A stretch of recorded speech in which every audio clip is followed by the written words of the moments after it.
Baik, terima kasih Pak Andriawan Subekti atas waktunya. Assalamualaikum warahmatullahi wabarakatuh. Yang kami hormati Bapak Musri, yang terhormat Bapak Danuri Utami, serta Bapak dan Ibu sekalian peserta webinar pada pagi hari ini. Senang sekali rasanya kita bisa berjumpa ya secara daring untuk kami bisa menyampaikan terkait dengan sertifikasi halal jasa logistik gitu ya. Jadi kalau Bapak dan Ibu tadi sudah disampaikan oleh Pak Musli, selama ini lebih terkenalnya adalah sertifikasi halal itu untuk barang ya, apakah makanan, minuman, obat, kosmetik, barang gunaan ya. Nah, ternyata juga tidak hanya barang ya, tetapi jasa. Jasa yang menangani barang-barang tadi ya, jasa yang menangani pangan, obat-obatan, kosmetika, barang gunaan dan lain sebagainya ternyata juga bisa untuk disertifikasi halal. Dan nanti juga saya akan sampaikan ya bahwa tidak hanya itu saja, tetapi itu jasa juga masuk di dalam kewajiban untuk memiliki sertifikat halal. Baik, saya izin Bapak dan Ibu untuk bisa menyampaikan untuk share PowerPoint-nya.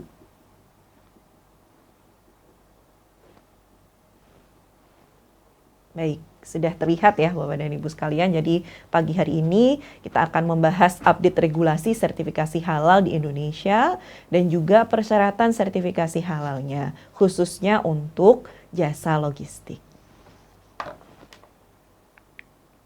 Ya. Pertama-tama nanti saya akan sampaikan kenapa ya alasan utama logistik ini perlu untuk disertifikasi halal, dan kemudian di dalam regulasi juga dipertegas bahwa ini menjadi cakupan yang juga wajib memiliki sertifikat halal. Kemudian kedua kita akan ke regulasi ya, update regulasi sertifikasi halal di Indonesia itu sendiri seperti apa. Kemudian yang ketiga tentunya sudah mengetahui urgensi dan juga regulasi sertifikasi halal untuk jasa logistik, kita lanjut ke persyaratan. Apa saja yang nanti Bapak Ibu selaku pelaku usaha yang bergerak di jasa logistik harus persiapkan ya untuk kemudian bisa mengurus atau memproses sertifikasi halal. Kemudian yang keempat juga nanti saya akan perkenalkan secara sekilas terkait dengan sistem jaminan produk halal, yaitu apa begitu ya. Yang terakhir tentunya kami LP POM MUI sebagai salah satu lembaga pemeriksa halal di Indonesia tentunya memiliki kewajiban ya untuk bisa mempercepat atau mendukung terlaksananya Undang-Undang Jaminan Produk Halal ya Bapak Ibu. Oleh karena itu kami memiliki nanti program-program untuk bisa memberikan kemudahan bagi pelaku usaha yang bergerak di jasa logistik untuk memperoleh sertifikat halal.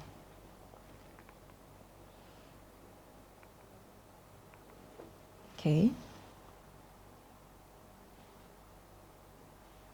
Baik. Yang pertama Bapak dan Ibu sekalian, ini latar belakang ya, kenapa logistik di sini perlu mendapatkan sertifikat halal atau penting sekali dalam menjaga kehalalan produk ya Bapak dan Ibu. Pertama-tama kita samakan terlebih dahulu definisi mengenai jasa logistik Bapak dan Ibu sekalian. Kalau kita ambil pengertian berdasarkan proses bisnis yang dijalankan oleh logistik, maka kita bisa artikan jasa logistik adalah sebuah bagian dari supply chain ya, atau rantai pasok yang mengurusi arus sebuah barang melalui proses pengadaan, kemudian transportasi, penyimpanan, distribusi, dan juga pengantaran. Jadi ini ya kita samakan untuk persepsinya. Oleh karena itu ketika kita bicara terkait dengan supply chain halal atau rantai pasok halal, nah tidak hanya terkait dengan manufacturer saja atau pabrik saja yang harus menjaga kehalalan produknya atau kehalalan barang yang dihasilkan. Tetapi kita lihat di sini dalam rantai pasok itu panjang ya. Di sini mulai dari nanti supplier bahan baku, kemudian nanti si bahan baku tadi disampaikan ke pabrik begitu ya, melalui nanti jasa logistik ini ya, melalui kegiatan penyimpanan dan juga transportasi ya, Bapak dan Ibu sekalian di sini. Kemudian ke pabrik. Nah, tidak berhenti di situ. Ternyata ada peran lagi di setelahnya yang dilakukan oleh jasa logistik lagi, yaitu ketika nanti kegiatan penyimpanan produk akhir dan juga distribusi produk akhir sampai ke tangan konsumen. Ya, kita lihat ternyata sangat besar sekali ya, Bapak dan Ibu sekalian. Di sini peranan logistik dalam menangani suatu barang, Bapak dan Ibu sekalian. Nah, terkait dengan kehalalan ya, kira-kira apa yang menjadi perhatian atau kita sebutnya biasanya adalah titik kritis ya di jasa logistik tentunya ya. Tadi sangat luas ya, sebelum produk itu jadi ya logistik menangani pengiriman bahannya, kemudian nanti setelah produk jadi juga logistik menangani terkait dengan penyimpanan dan pengiriman produk. Nah, oleh karena itu kita bisa lihat bahwa ada beberapa titik kritis Bapak dan Ibu sekalian di jasa logistik ini yang perlu diperhatikan supaya apa? Supaya barang-barang tadi yang sudah halal itu tetap terjaga kehalalannya. Apa saja titik kritisnya? Ya, kita mulai dari pengadaan. Ya, di sini ada proses pengadaan. Nah, dalam proses pengadaan ini yang kritis adalah adanya potensi ya, barang yang dipesan atau dibeli, misalkan logistik juga menangani kegiatan pengadaan ini ya, tidak sesuai dengan daftar bahan halal. Nah, oleh karena itu ini menjadi kritis sehingga pihak jasa ya yang menangani pengadaan ini harus memastikan bahwa barang yang dibeli atau dipesan ini adalah barang yang sesuai, begitu ya. Kemudian yang kedua setelah pengadaan adalah di aktivitas penerimaan barang sendiri ya. Bapak dan Ibu sekalian, jika perusahaan Bapak Ibu memang jasanya juga sampai menangani penerimaan barang, maka di sini yang kritis adalah bagaimana Bapak Ibu memastikan bahwa barang yang diterima adalah barang yang sesuai. Jika itu barang yang halal, maka ya sesuai, begitu ya. Jika yang diterima adalah barang yang memang non halal, juga Bapak Ibu bisa atau mampu mengidentifikasinya.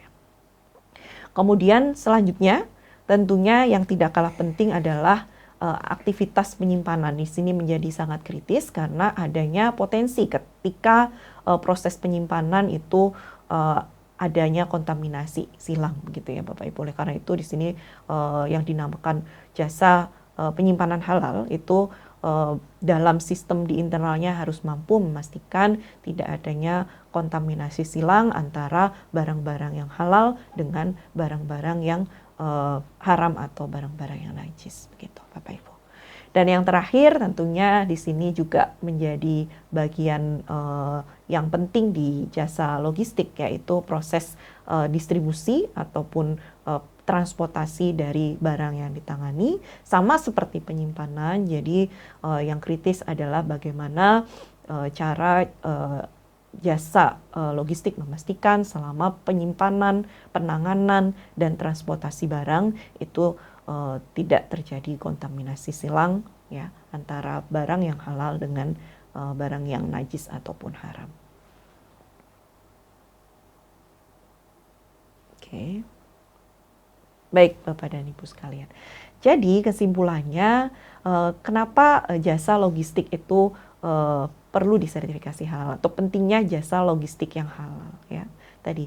Jadi untuk mewujudkan yang namanya halal supply chain atau untuk mewujudkan yang namanya rantai pasok halal. Tidak hanya di pabrik yang menghasilkan produk saja, tetapi ketika produk tersebut sudah ditangani oleh pihak ketiga, dalam hal ini jasa logistik, maka di situ juga penting sekali jasa logistik memastikan tidak adanya kontaminasi silang ya di barang-barang yang telah dihasilkan oleh produsen.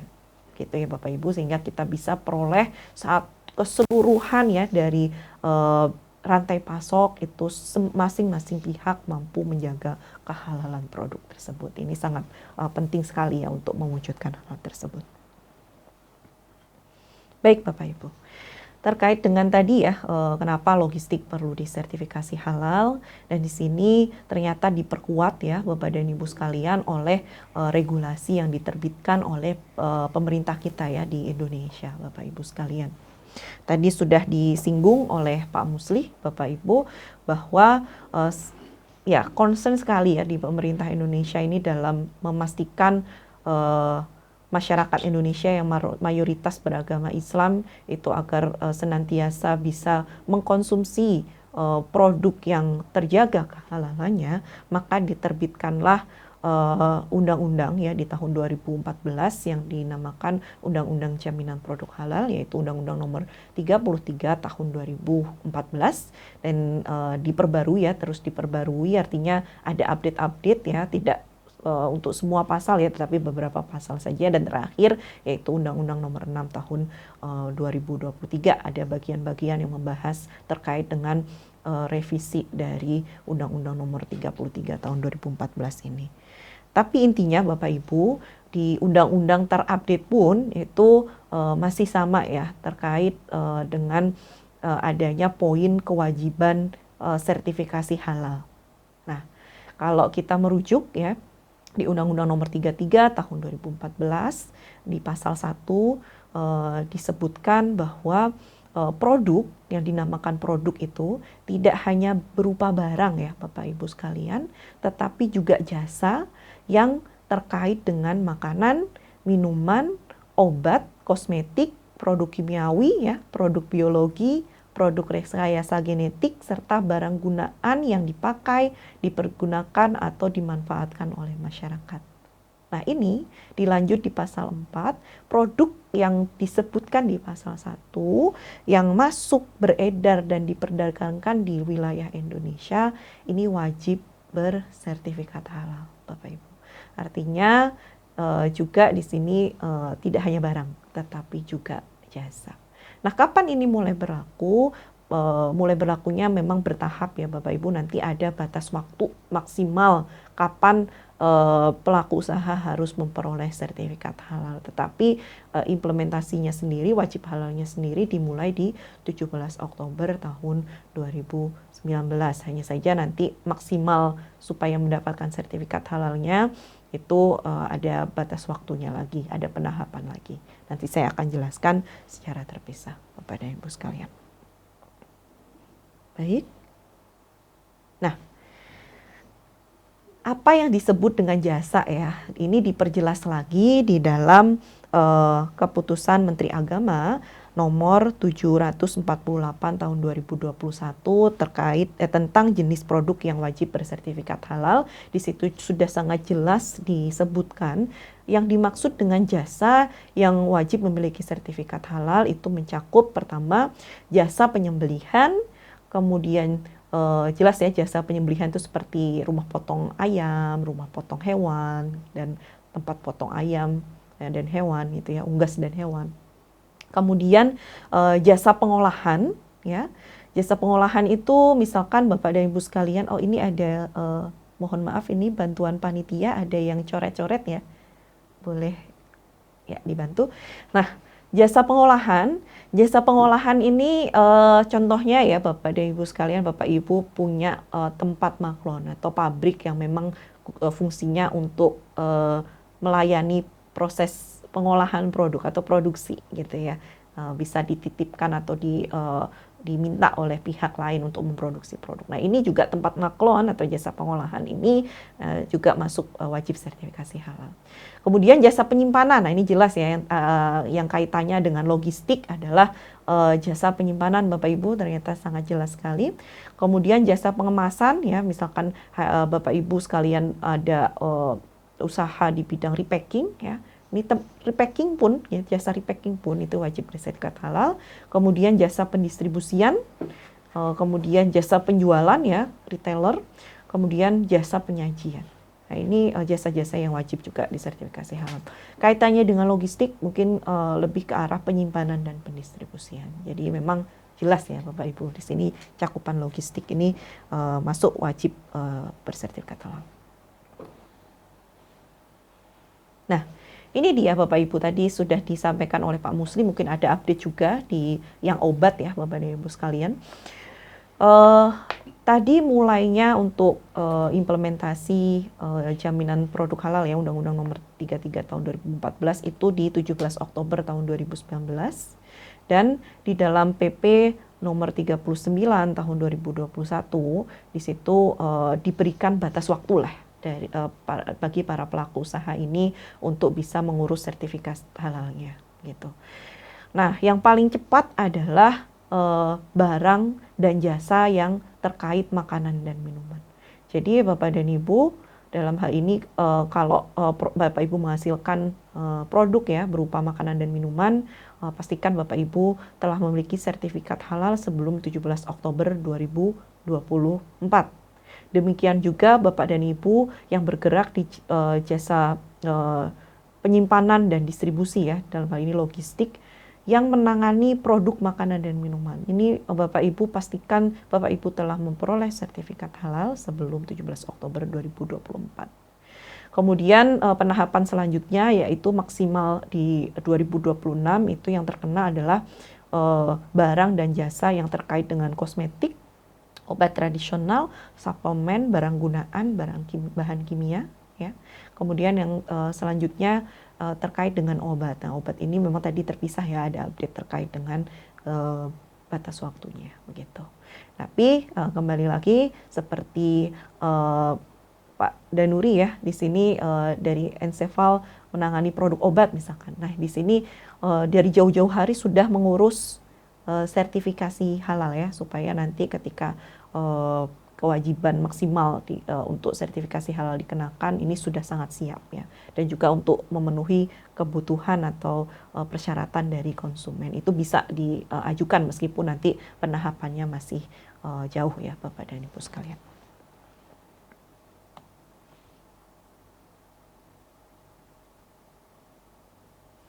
Oke. Tadi sudah disinggung juga oleh Pak Musli, Bapak dan Ibu. Nah, sekarang pertanyaannya ya, kalau nanti di 17 Oktober tahun 2024, Bapak Ibu yang bergerak di jasa distribusi ataupun penyimpanan produk pangan ini belum bersertifikat halal, itu apa yang akan terjadi? Jadi kalau menurut PP nomor 39 tahun 2021 di situ disebutkan di pasal 149, ini pelaku usaha akan dikenakan sanksi administratif ya jika belum memperoleh sertifikat halal di batas waktu yang telah ditentukan ya. Sanksinya ini dikenakan secara bertahap dan kumulatif begitu ya. Nah, mulai dari peringatan tertulis, kemudian denda ya, denda berarti ada hubungannya nanti dengan uang ya Bapak dan Ibu sekalian. Dan ketiga adalah pencabutan sertifikat halal, ini bagi yang misalkan ada pelanggaran di JPH ya, misalkan sudah punya sertifikat halal tetapi kok menggunakan barang-barang yang atau bahan-bahan yang tidak halal, nah itu bisa juga nanti dicabut. Dan yang keempat adalah penarikan barang dari peredaran. Begitu. Ini sudah jelas sekali begitu ya sanksinya Bapak dan Ibu sekalian. Meskipun ya di tahun depan kita ya akan lihat bagaimana implementasinya, tetapi bagi pelaku usaha tentunya harus aware ke sini untuk persiapan ya, daripada nanti dikenakan denda dan lain sebagainya. Baiknya memang Bapak Ibu dari jauh hari ya, misalkan mulai tahun ini mengajukan atau mengurus untuk sertifikasi halal barang maupun jasa yang Bapak Ibu tangani atau produksi. Baik Bapak dan Ibu, saya lanjutkan tadi ya terkait dengan kewajiban sertifikasi halal di jasa logistik dan juga kenapa jasa logistik itu wajib bersertifikat halal, alasannya apa. Selanjutnya bagi jasa logistik yang ingin mendapatkan sertifikat halal, kira-kira apa saja persyaratannya, kira-kira tahapan prosesnya itu seperti apa begitu ya. Sebagai gambaran Bapak Ibu kami tampilkan di sini alur prosesnya nanti Bapak Ibu harus lalui untuk bisa memperoleh sertifikat halal ya. Baik, yang pertama tentunya pendaftaran ya Bapak dan Ibu. Namun Bapak Ibu harus pastikan sebelum melakukan pendaftaran sertifikasi halal, Bapak Ibu telah mempersiapkan segala dokumen yang diperlukan ya untuk pendaftaran. Apa saja dokumen yang diperlukan untuk pendaftaran? Kurang lebih ada dua jenis ya. Yang pertama adalah dokumen-dokumen yang tadi ya, administrasi untuk pendaftaran. Yang kedua adalah dokumen yang terkait dengan sistem jaminan produk halal. Nah, ini harus disiapkan terlebih dahulu. Kemudian jika semuanya setelah siap dokumennya, maka Bapak Ibu bisa mengajukan untuk sertifikasi halal. Kalau Bapak Ibu langsung ajukan tentunya nanti tidak akan bisa lolos ya, karena memang harus ada dokumen terlebih dahulu begitu Bapak Ibu. Baik, setelah dokumen siap, kemudian Bapak Ibu ajukan sertifikasi halal ya ke BPJPH. Selanjutnya prosesnya adalah pembayaran dan nanti penerbitan surat tanda terima dokumen dari BPJPH, Bapak dan Ibu sekalian. Artinya kalau Bapak Ibu sudah melakukan pembayaran, langkah selanjutnya adalah kita bisa jadwalkan untuk pemeriksaan atau yang kita sebut dengan audit. Jadi sistem sertifikasi halal ini Bapak Ibu khususnya untuk jasa logistik itu akan melalui proses yang dinamakan audit ya. Nah, audit juga nanti kurang lebih apa yang diperiksa adalah terkait dengan penerapan sistem jaminan produk halal di tempat Bapak Ibu. Tadi Bapak Ibu sudah siapkan semua dokumen di awal, kemudian dijalankan ya dokumen tersebut, baik berupa manual maupun prosedur-prosedur gitu ya. Kemudian audit juga akan melihat apakah sistem jaminan produk halal di tempat Bapak Ibu sudah sesuai atau belum, ada gap atau tidak, begitu ya. Nah, setelah pelaksanaan audit, ya Bapak Ibu sekalian, langkah selanjutnya adalah hasilnya akan dibawa ke tahap rapat auditor. Ya. Di sini akan didiskusikan ya apakah ada ketidaksesuaian ya ketika audit. Gitu. Kalau misalkan ada ketidaksesuaian, maka Bapak Ibu harus kirimkan dulu perbaikannya dan juga tindakan perbaikan ya. Bapak Ibu kirimkan. Kalau semuanya sudah close ya temuan-temuannya, maka langkah selanjutnya adalah keputusan. Nah, keputusan ini ada dua ya Bapak dan Ibu. Yang pertama adalah keputusan untuk status sistem jaminan produk halalnya. Yang kedua adalah keputusan untuk kehalalan dari jasa logistiknya. Nah, keputusan untuk status kehalalan jasa logistiknya itu akan ditetapkan di rapat Komisi Fatwa MUI. Jadi tetap MUI yang memutuskan status kehalalannya. Nah, kemudian setelah diputuskan bahwa jasa Bapak dan Ibu memenuhi persyaratan sistem jaminan produk halal, maka akan diterbitkan sertifikat halal oleh BPJPH Bapak Ibu yang dinamakan Sertifikat Halal Indonesia. Itu kurang lebih ya Bapak dan Ibu tahapan yang harus Bapak Ibu lalui. Memang yang paling memakan banyak waktu adalah ketika persiapan ya. Bapak Ibu mempersiapkan dokumen-dokumennya ini dan juga menerapkan sistem jaminan produk halalnya ini. Nah, kira-kira apa saja dokumen yang diperlukan? Ya, ini kurang lebih ini ya. Bapak Ibu harus pastikan Bapak Ibu memiliki 5 jenis dokumen ini. Yang pertama adalah dokumen yang terkait data pelaku usaha. Nah, data pelaku usaha ini Bapak Ibu pastikan minimal memiliki NIB ya Bapak Ibu sekalian, memiliki nomor induk perusahaan. Kemudian yang kedua adalah terkait dengan penyelia halal. Jadi Bapak Ibu harus menyediakan atau ya menyediakan minimal 1 orang sebagai penyelia halal. Di sini penyelia halal harus dipastikan memiliki bukti kompetensi. Bukti kompetensi berupa pelatihan dan juga sertifikat kompetensi. Ya, nanti kita bisa diskusikan ya lebih lanjut terkait dengan persyaratan penyelia halal ini Bapak dan Ibu sekalian.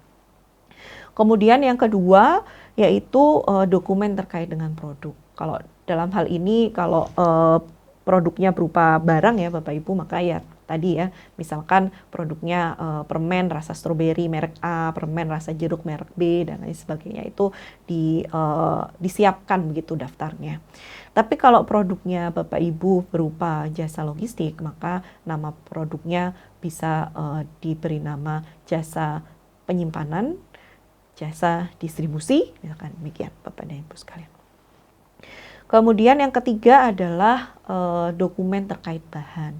Nah, kalau di pabrikan jelas ya, kalau menghasilkan barang, bahannya itu bahan bakunya apa, bahan tambahannya apa, bahan kemasannya apa, dan lain sebagainya, itu harus dibuat daftarnya, begitu ya.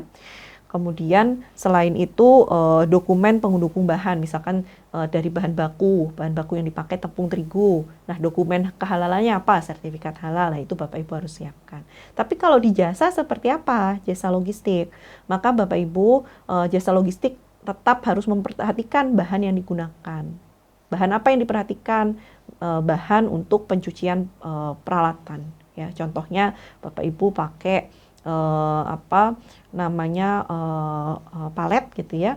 Nah, di sini untuk mencuci si palet tadi pakai bahan pencuci apa. Jangan sampai menggunakan bahan pencuci yang najis. Oleh karena itu tetap Bapak Ibu siapkan minimal ya bahan-bahan pencuci untuk peralatan di gudang Bapak Ibu. Kalau misalkan kontainer itu kan juga dicuci ya. Nah, itu bahan pencucinya apa? Si deterjennya atau si sanitizer yang dipakai untuk karyawan gitu ya, itu apa? Nah, itu di breakdown atau dituliskan Bapak Ibu, dibuatkan listnya atau daftarnya. Kemudian tadi ya, misalkan sanitizernya atau si cleaning agentnya ya, itu yang dipakai mereknya A. Nah, Bapak Ibu mintakan sertifikat halalnya dari supplier si cleaning agent tadi, gitu. Itu harus dipersiapkan. Kemudian yang keempat yaitu dokumen mengenai proses pengolahan produk. Nah, dalam hal ini kalau di jasa berarti diagram alur penanganan bahannya gitu ya. Mulai dari ternyata jasa Bapak Ibu menangani mulai dari pengadaan ya dituliskan. Tapi ada jasa yang lain hanya menangani saya pokoknya menyewakan kontainer saya, berarti kan nggak perlu sampai pengadaan barang gitu ya. Jadi tergantung proses bisnis jasa logistik di tempat Bapak dan Ibu. Ini dibuatkan.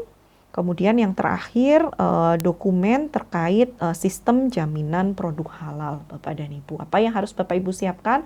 Yaitu manual sistem jaminan produk halal. Kemudian Bapak Ibu juga harus merevisi prosedur-prosedur yang ada dengan menambahkan kriteria sistem jaminan produk halal ya. Kalau memang belum sesuai ya nanti direvisi terlebih dahulu. Dan yang ketiga Bapak Ibu siapkan bukti-bukti pelaksanaan sistem jaminan produk halal di tempat Bapak dan Ibu sekalian. Nah, ini contoh ya. Ini contoh saja misalnya ini untuk bahan-bahan yang dipakai untuk kemasan ya. Tapi Bapak dan Ibu kalau di jasa logistik ya cukup di listkan saja tadi ya cleaning agent atau sanitizer yang digunakan. Oke. Nah, ini contohnya dokumen pendukung kehalalan bahan, misalkan tadi pakai cleaning agent merek A. Nah, ini ada nggak sertifikat halalnya gitu. Nah, itu dimintakan dokumennya.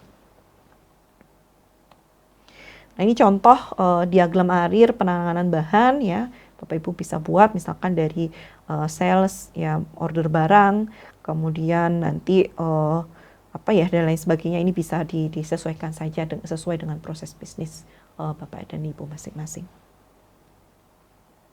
Nah, ini contoh manual sistem jaminan produk halalnya. Di sini ada cover ya.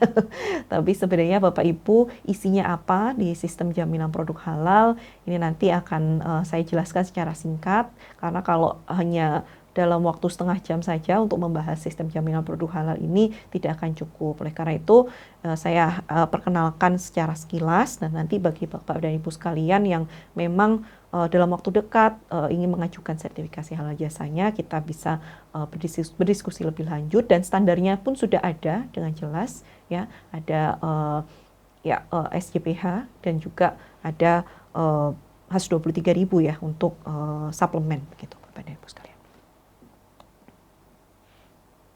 Oke. Nah, ini bukti-bukti penerapan SJPH yang Bapak Ibu harus siapkan ya. Karena nanti di SJPH itu mempersyaratkan Bapak Ibu memiliki kebijakan halal contohnya dan juga mensosialisasikan kebijakan halal kepada seluruh pihak yang berkepentingan.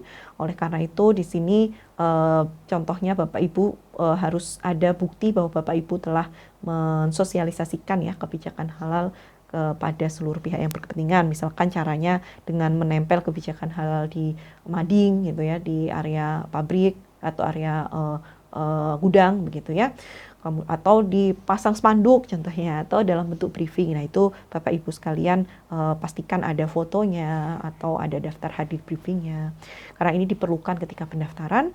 Kemudian bukti audit internal ya, untuk memastikan Bapak dan Ibu sekalian telah siap untuk diaudit ya, supaya tidak lama-lama lagi nanti, maka Bapak Ibu di sini sudah melakukan yang namanya audit internal. Kemudian bukti training internal, ini juga sama ya, dipastikan semua orang yang terlibat, jadi Bapak Ibu itu telah paham apa yang harus dilakukan untuk menjaga kehalalan barang yang ditangani. Nah itu berupa Bapak Ibu melakukan training ya, atau pelatihan terkait sistem jaminan produk halal, dan ini buktinya nanti disampaikan ketika pendaftaran. Oke, baik Bapak Ibu, tadi kita sudah membahas ya, ada sistem jaminan produk halal. Ya, ini memang penting sekali bagi pelaku usaha yang ingin mensertifikasi produk, barang ataupun jasanya. Ini harus mempersiapkan sistem jaminan produk halal. Karena apa? Karena sistem ini tujuannya ditetapkan untuk Bapak Ibu gunakan, implementasikan dalam hal tujuannya menjaga konsistensi proses produksi halal atau proses penanganan barang halal. Itu ya Bapak dan Ibu sekalian. Audit mungkin hanya dilakukan sekali ya di awal, kemudian nanti akan ada pemantauan gitu ya, tapi kan tidak setiap hari. Nah untuk memastikan Bapak Ibu konsisten kalau di logistik ya, ini menjaga supaya produknya itu tidak terkontaminasi. Nah maka Bapak Ibu diminta untuk menerapkan yang dinamakan sistem jaminan produk halal ini.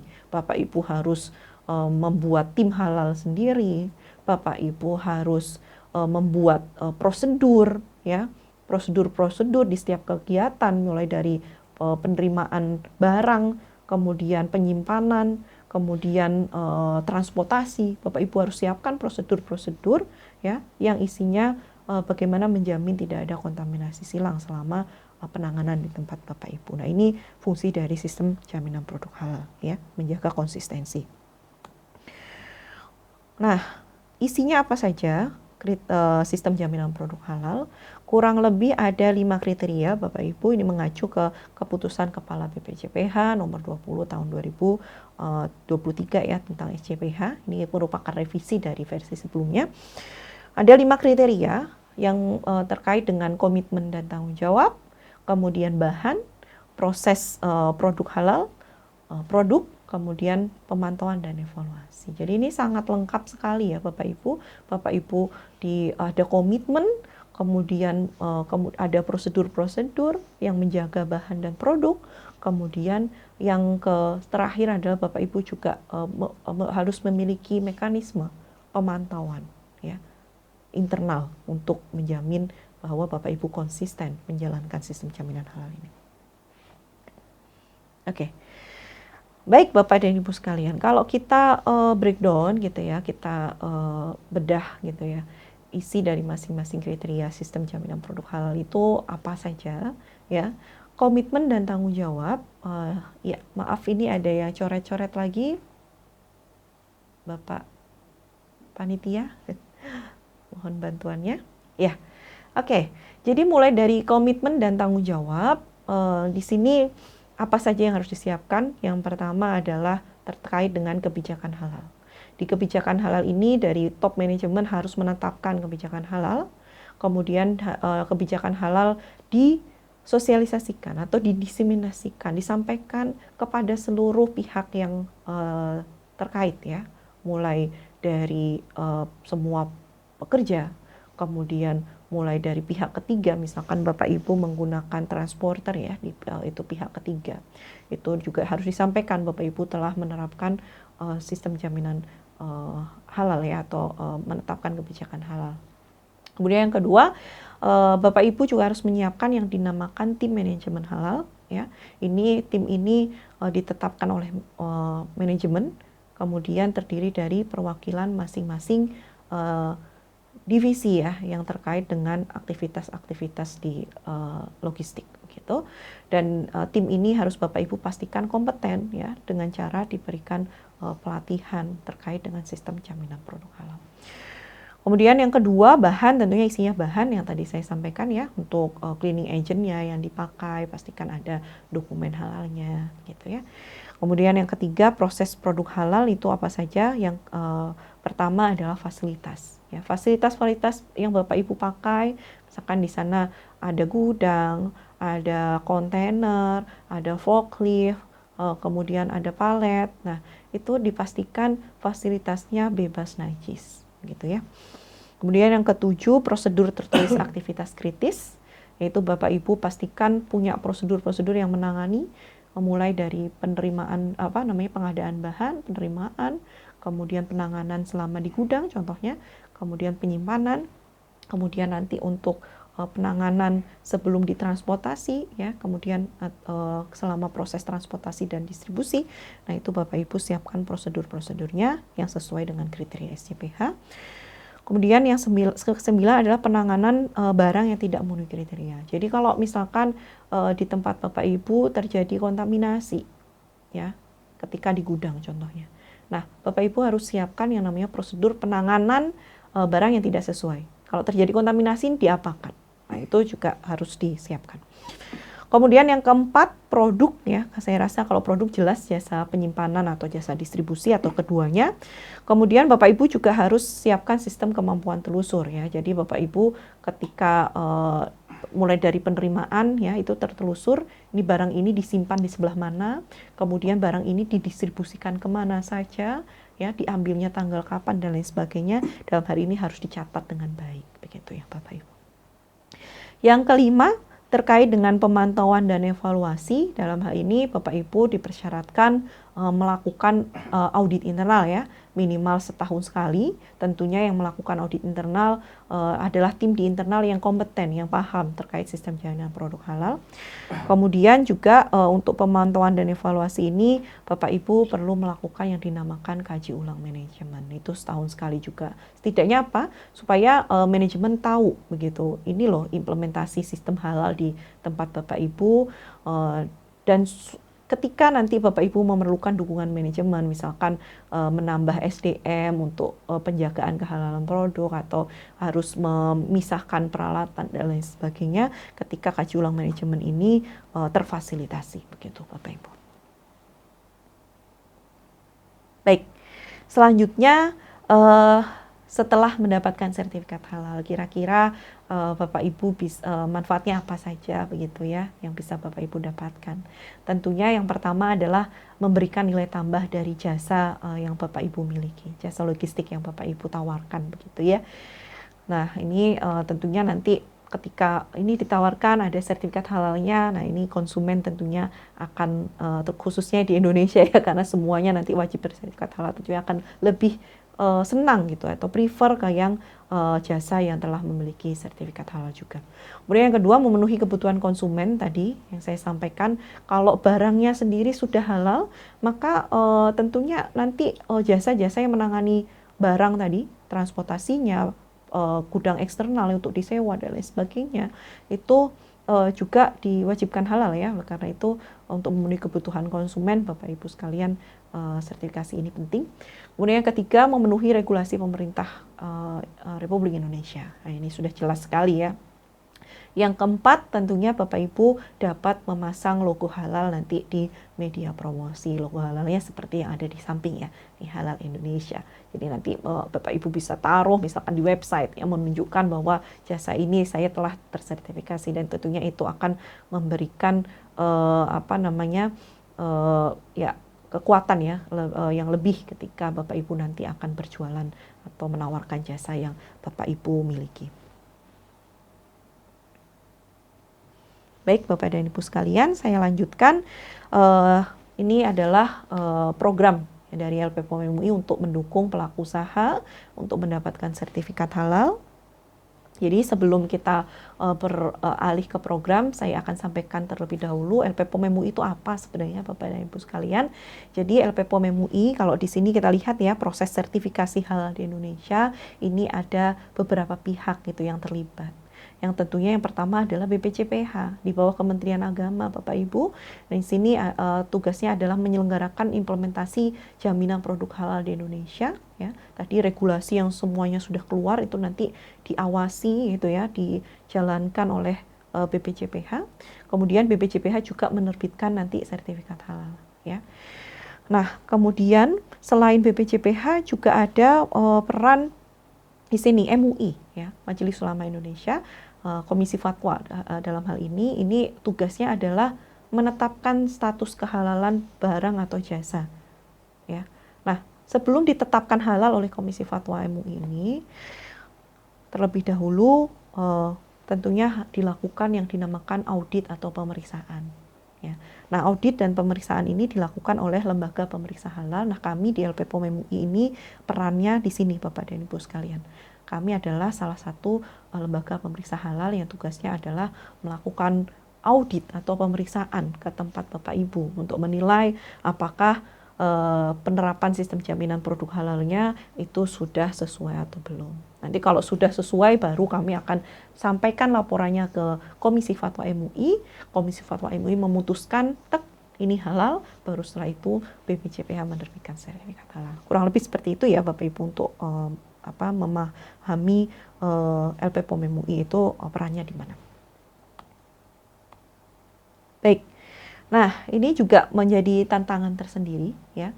Tahun 2024 jasa logistik yang menangani produk pangan ini harus wajib atau harus memiliki sertifikat halal. Nah, masih kami sadari masih banyak ya mungkin pelaku usaha yang mungkin belum aware ya ke sini.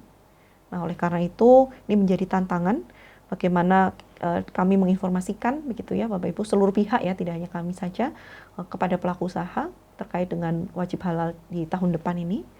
Kemudian tentunya yang kedua tantangannya selain memberitahu adalah bagaimana pelaku usaha ini mudah ya dalam melalui proses sertifikasi halal. Kemudian yang ketiga, pelaku usaha dapat memahami dan memenuhi kebutuhan regulasi halal. Yang keempat, pelaku usaha dapat memenuhi kriteria sertifikasi halal. Nah, itu menjadi tantangan. Oleh karena itu kami di LPPOM MUI membuat program-program ya. Pertama, program terkait dengan seperti ini ya, sosialisasi. Kemudian yang kedua adalah program-program untuk mempermudah ya pelaku usaha dalam memperoleh sertifikat halal.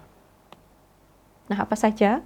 Nah, kami pertama ada beberapa program unggulan yang dinamakan one stop service atau kita sebutnya adalah full service. Jadi artinya Bapak Ibu ketika hari ini siap ya, saya siap Bapak dan Ibu LPPOM MUI untuk sertifikasi halal, kontak kami ya. Nanti kami yang akan memberikan arahan gitu ya, bagaimana tahapan-tahapan prosesnya dan lain sebagainya. Karena kami sadar kalau hari ini tidak cukup ya hanya 30 menit saja. Jadi tenang Bapak Ibu, bisa kontak langsung kami di one stop service, kita nanti akan diskusikan ya, berikan arahan terkait dengan prosesnya. Kemudian yang kedua juga ada program yang dinamakan pre-assessment. Ya, contohnya Bapak dan Ibu sekalian sudah mempersiapkan segalanya tetapi kurang pede. Ini saya sebelum daftar ingin diperiksa dulu gitu. Nah, kami ada yang dinamakan pre-assessment atau gap analysis untuk memeriksa ya sebelum Bapak Ibu nanti melakukan pendaftaran, apakah Bapak Ibu sudah siap atau belum, begitu ya. Kemudian yang ketiga adalah audit optimasi. Artinya apa? Di sini auditnya apa ya? Istilahnya akan fokus ya ditangani oleh auditor yang fokus mengerjakan audit Bapak Ibu. Ketika Bapak Ibu ada butuh berkomunikasi ya, itu cukup ke auditornya. Gitu. Dan juga penjadwalannya bisa disesuaikan, bisa cepat gitu. Artinya kalau Bapak Ibu sudah siap dijadwal dalam minggu ini gitu, kita bisa ikutkan di program audit optimasi, itu bisa dilaksanakan Bapak dan Ibu sekalian.